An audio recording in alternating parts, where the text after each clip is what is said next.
नमस्कार दोस्तों, कैसे हैं आप लोग। चलिए शुरू करता हूँ। अमेरिका का भारत पर 50% टैरिफ, क्या यह नई दिल्ली के लिए कोई खास सिग्नल है? आइए जानिए विस्तार से।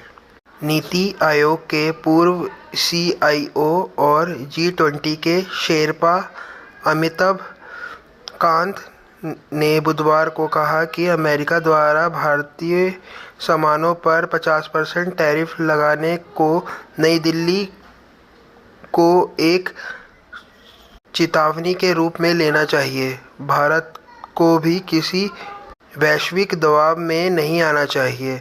अमेरिका के राष्ट्रपति डोनाल्ड ट्रंप द्वारा रूस से तेल खरीदने पर भारत पर लगाए गए अतिरिक्त 25% टैरिफ के लागू होने के बाद उन्होंने यह बात कही है। उससे भारत पर लगने वाला कुल टैरिफ 50% हो गया है। ट्रंप ने 7 अगस्त को 25% के जवाबी टैरिफ की घोषणा की थी। उस समय लगभग 70 अन्य देश पर भी टैरिफ लगाया गया थे। अमिताभ कांत ने एक्स पर एक पोस्ट में कहा है कि अमेरिका का भारत पर इस तरह के लेवी लगाना विडंबनापूर्ण है।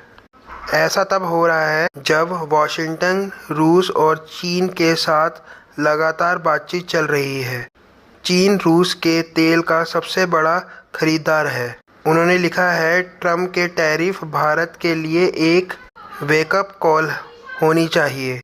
विडंबना यह है कि अमेरिका सक्रिय रूप से रूस और चीन के साथ बातचीत कर रहा है। चीन रूसी तेल का सबसे बड़ा खरीदार है, फिर भी भारत को टैरिफ का निशाना बनाया जा रहा है। अमेरिका ने पहले मॉस्को पर प्रतिबंध लगाने की धमकी दी थी, साथ ही उस देशों पर भी प्रतिबंध लगाने की बात कही थी जो रूस से तेल खरीदते हैं।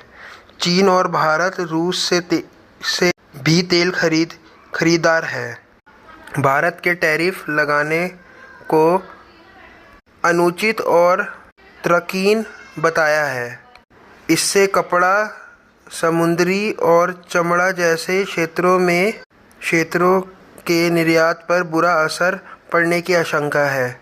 इस कार्रवाई के साथ नई दिल्ली को रूसी तेल के आयात के लिए अलग किया जा रहा है। धन्यवाद।